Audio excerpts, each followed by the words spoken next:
今集我會帶大家去大阪一間專門食蟹嘅餐廳，一個套餐就包含晒雪蟹同埋帝王蟹，仲會教大家點樣用豪華版嘅關西樂享周遊券先至係最抵。除咗可以用佢免費入場環球影城，仲可以用嚟換交通券，用嚟 shopping， 總之食玩買全部都可以包含得到。我哋即刻去片啦！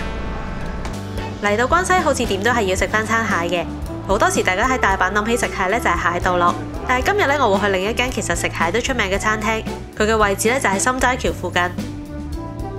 我哋而家嚟到呢一間呢係專門食蟹嘅鋪頭嚟嘅，其實都唔可以話係完全專門食蟹，其實佢本身呢係食河豚出名嘅。咁但係因為我哋而家嚟呢間呢係心齋橋嘅分店啦，咁如果要食河豚嘅話呢，其實喺東京嗰邊呢佢會係專精啲嘅，好似唔知點解喺關西應該係要食下蟹咁啦，係咪？咁我就揾咗呢一間鋪頭食佢哋嘅蟹套餐嘅。而家我食呢一間餐廳呢叫以蟹謀，咁佢係原品旗下，佢唔止一間分店嘅。咁我哋今日食呢間呢係心齋橋分店啦，其他分店咧就會食河豚為主啦。咁我哋呢一間咧就係食蟹為主嘅。不過我見佢9月至到11月咧，好似期間限定，呢一間分店都可以食到河豚。咁但係今日咧我就應該未會試河豚住啦。我本身咧就喺 KKday 上面已經 book 咗套餐啦，咁我就揀咗一個蟹嘅套餐嘅。今次咧 book 咗嗰個餐咧就叫做祭啦。咁佢另外仲有高一級咧叫極嘅。其實本身我係想試極嘅，咁但係一啲 booking 嘅原因啦，咁總之最後咧我就食咗祭呢個套餐啦。咁其實個分別咧，你見佢只係爭大概1000 yen 到嘅啫。如果叫極嘅話咧，佢就其實係多一道餸，就係多一個酥炸螃蟹。咁但係咧，而家我食呢個祭咧就會少咗呢個香炸雪蟹。本身我咧就係有諗住，唔緊要啦。咁既然叫咗呢個祭嘅餐，我可以自費嚟到再單點噶嘛。原來我頭先睇 menu 咧係冇得單點嘅，佢淨係有啲河豚啊嗰啲咧期間限定就可以單點。我嘅菜咧已經上得七七八八啦。咁首先會有一碟前菜啦，咁佢係一啲即咗嘅青瓜啊同埋海帶咁樣。之後咧就會有呢一個刺身嘅蟹啦，咁有2條蟹腳嘅。我自己咧係好中意食刺身嘅蟹嘅，試下佢呢個蟹得唔得啦？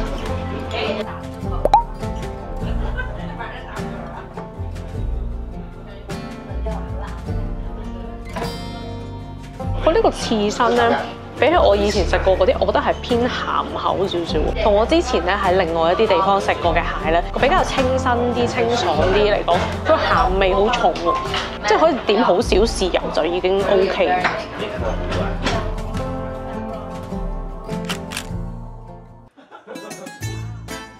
呢一個咧就係燒蟹啦，即係頭先咧佢夾走咗一半啦，咁佢一啲腳仔嘅部分咧，佢就攞咗去做燒烤。咁當然咧呢個都已經係2人份嚟㗎啦，大概係有4-5隻咁樣啦。我哋可以試咗個燒烤先嘅。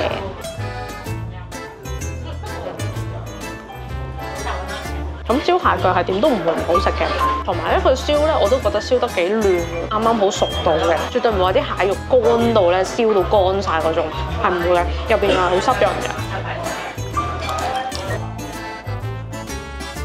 燒蟹腳唔錯，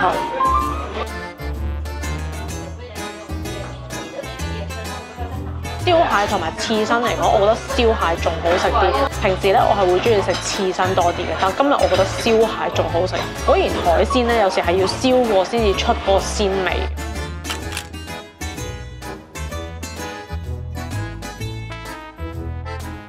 俾大家睇下個蟹啦。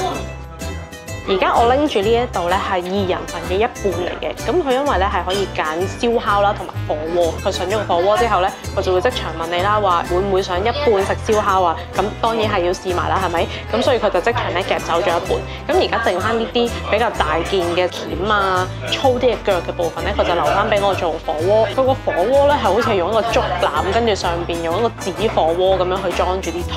咁我覺得佢應該都唔係純沙布嗰種清水沙布嚟嘅。我見佢個湯都有少少顏色，少少淡黃色咁樣，我估應該係上湯嚟嘅。而家到火鍋啦，職員咧都有同我哋講，啲蟹煮到變色就得㗎啦，記得唔好煮太耐，因為怕啲蟹肉煮得太耐咧就會變硬，影響口感。另外蟹火鍋咧仲會附送少少蔬菜，好似白菜啊、大葱同埋菇之類。話咁快咧就煮完啦，煮完啦。呢個蟹咧煮4分鐘就 OK 㗎啦。呢個咧就係火鍋版嘅蟹腳。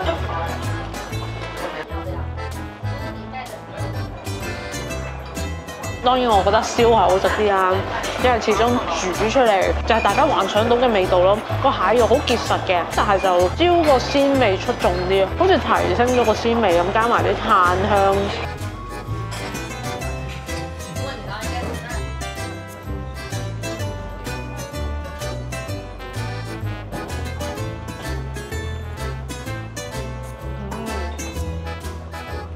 蟹腳好食，佢會俾個醬汁嘅，咁個醬汁咧就會有葱啦，有啲薑啦，同埋有啲蘿蔔蓉。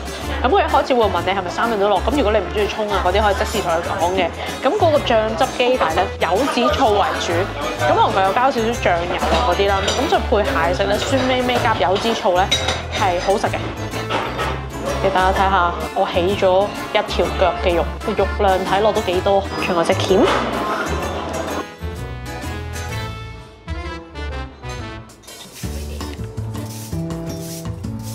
啱啱係即完好快手嘅情況之下咧，已經將我哋頭先食完火鍋個湯咧變成咗一個湯泡飯，因為加咗啲鹽啊、豉油啊，然後就會俾我 taste 啦，淡到 OK 之後咧，咁我就會加蛋，咁最後咧我哋可以自己加埋呢個紫菜嘅。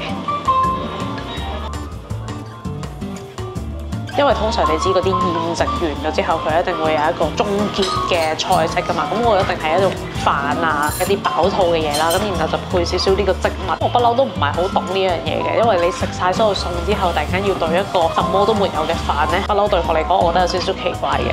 我後尾睇翻個 menu 咧，先知其實原來咧我食緊嘅咧係兩種蟹嚟嘅。咁個套餐咧會有雪蟹啦，同埋會有帝王蟹嘅。喺頭先火鍋同埋燒烤嘅時候咧，咁佢就已經同時出現咗噶啦。咁我覺得價錢嚟講咧，一般價錢佢嘅價錢咧係11,300 yen 一個人，但係食完咧，我係覺得唔係話好飽肚嗰種嚟嘅。譬如除咗最尾有個飯對飽大家之外咧，咁你開頭食啲蟹啊嗰啲肉係多嘅，但係唔會話好飽嗰種咯。當然你食蟹咧係會有翻咁上下價錢啦，即係佢都唔會話係啲太平嘅菜式嚟噶嘛。俾定心理準備大家，我陣間會再食其他嘢。今次我喺二蟹茂食呢一餐咧，我係喺 KKday 嗰度 book 嘅。咁其實 KKday 咧已經有4萬間以上嘅日本餐廳可以直接 book 台啦。無論係一啲打卡嘅 IG 名店啊，定係一啲米芝蓮啊或者必比登推介嘅餐廳都有嘅。加上 KKday 咧唔係淨係 book 台啦，佢有好多餐咧係可以直接預約埋嘅。好似我今次嚟食二蟹茂咁咧，咁我直接可以喺佢上面買埋個餐 book 埋位，預約埋時間，咁嚟到咧就直接可以食完就走咁，其實都幾方便嘅。咁我會將連結啦同埋啲資料咧擺翻喺資訊欄同埋置頂留言嗰度嘅，咁大家記得去睇下啦。我哋而家嚟咗一間咧喺黑門市場再行前少少，轉入一啲小街道嘅關東煮店。佢嘅食物選擇咧真係唔係話好多嘅。咁但係點解無啦啦會嚟食呢一間鋪咧？首先要講一講我而家嘅時間咧係夜晚11點半，咁我就想揾一啲夜啲閂嘅鋪頭食少少嘢，然後先返酒店啦。咁你知都要揾一啲閂12點打後嘅鋪頭咧係唔容易嘅。呢間鋪咧係閂凌晨1點。咁喺我揾緊食咩嘅時候咧，因為今次我嚟關西咧係買咗呢個樂享周遊券啊嘛，普通版咧都可以揀3個活動嘅。其實佢入邊咧就有一啲餐廳啊、買嘢啊，咁嗰啲都會有啲 coupon 嘅。呢一間餐廳咧就係 on the list 其中一間，佢可以減1000 yen 嘅。咁我就諗住其中一個就用咗呢個1000 yen coupon 佢。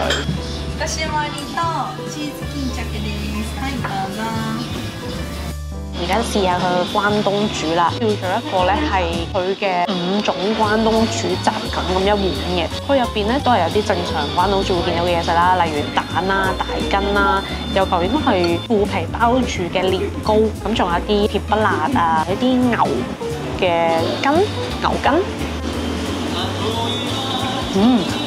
嗰個牛筋啊，好腍喎，入口即溶，佢嗰啲筋位係變成晒好似液體咁腍，個味道都幾好食嘅。試下個湯先，個湯都唔錯喎，一啲我覺得係乾咗嘅海帶啲 friend 加咗落去，佢會變咗濃稠嘅質地嘅。而家食大根，我最中意食關東煮咧，係食佢嘅大根，因為我好中意嗰啲蘿蔔煮到浸晒湯入晒味嗰種。食關東煮最緊要嘅係咩？係落 mustard。呢一間鋪頭非常懂，佢喺個碗邊已經賴咗一堆 mustard 俾大家，中意嘅可以沾，唔中意就可以唔落。但係我覺得 mustard 先係佢嘅靈魂。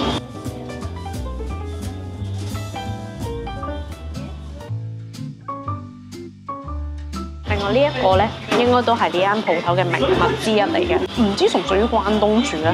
呢個係一個柚子蝦同埋菠菜。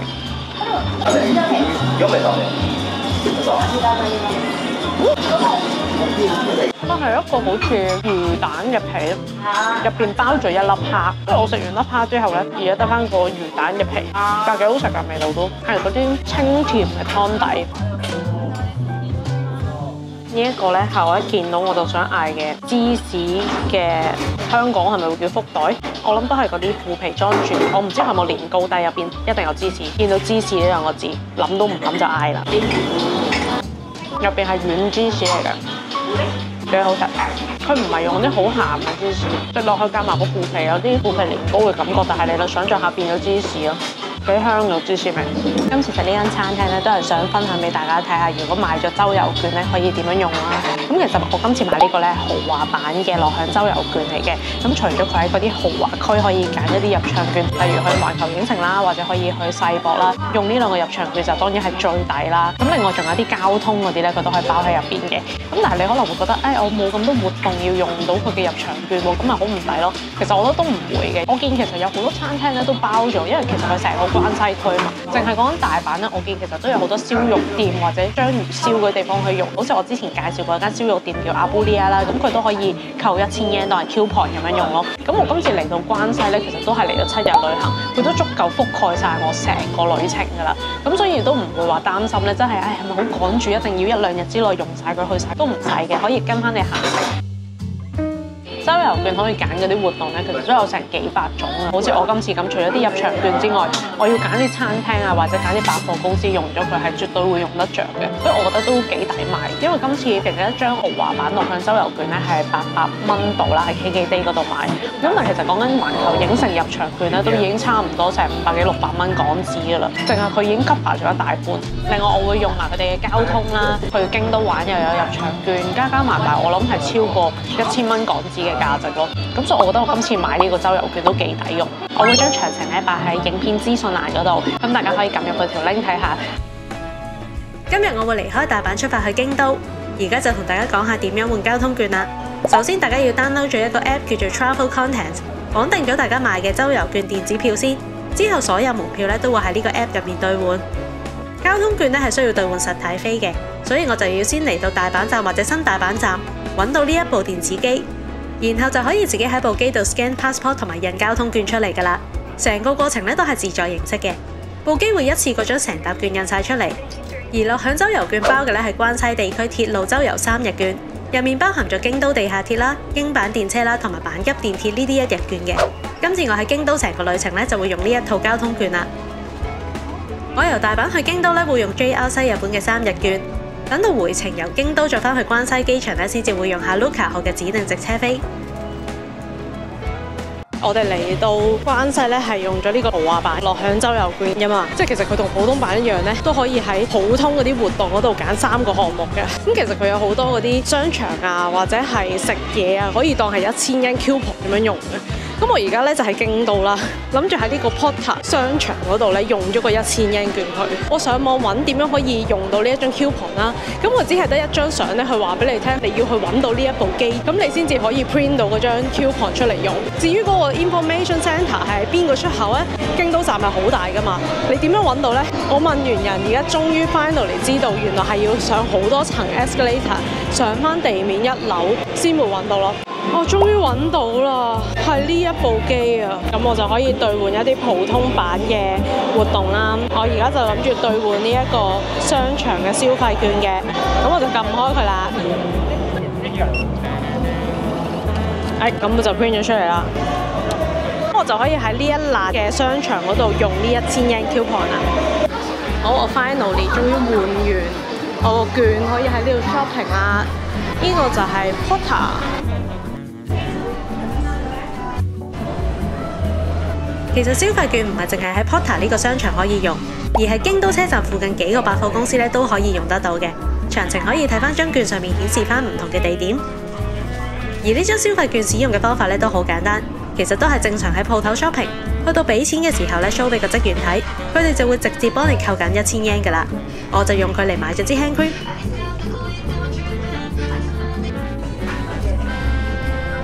集將會係 IG 好多人投票想睇嘅近郊特輯。我會去禾歌山一日遊，除咗貓奴必去嘅貴志車站之外呢，仲有海鮮市場。如果大家有睇到嚟呢度嘅話呢，請幫手俾 like 同埋幫我留個言。訂閱我之餘，仲要 follow 埋我嘅 Instagram， 好多影片以外嘅內容呢，我都會擺上 Instagram 度。我哋下集再見啦，拜拜。